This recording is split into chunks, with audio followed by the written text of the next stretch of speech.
একটি চিটফান্ড মামলার কেলেঙ্কারির তদন্ত করতে তৃণমূল নেতা মুকুল রায়ের কাছড়াপাড়ার বাড়িতে সোমবার দুপুর থেকে সন্ধ্যা পর্যন্ত কাছড়াপাড়ার বাড়িতে তাকে জিজ্ঞাসাবাদ করে ইডি এবং তার তদন্ত সমস্ত রকম সহযোগিতা করা হয়েছে।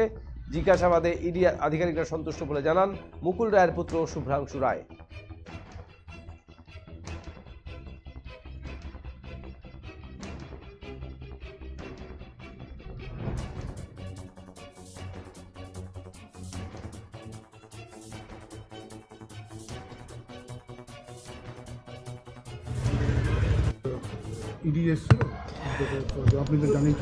হ্যাঁ, আমরা তো প্রথম দিন থেকে বলে আসছিলাম কোঅপারেট করব। আমরা সেকেন্ড চিঠিটা দেওয়ার পরে ওরা বলেছিল বাড়িতে আসবে।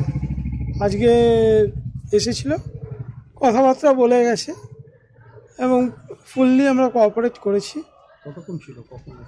3 ঘন্টা ছিল। আমি বাড়িতে ছিলাম না, আমি নিজের কাজে বেরিয়েছিলাম। যেটুকু শুনেছি কোঅপারেট করা হয়েছে এবং ওরা হ্যাপি। কখন সন্দেশখালী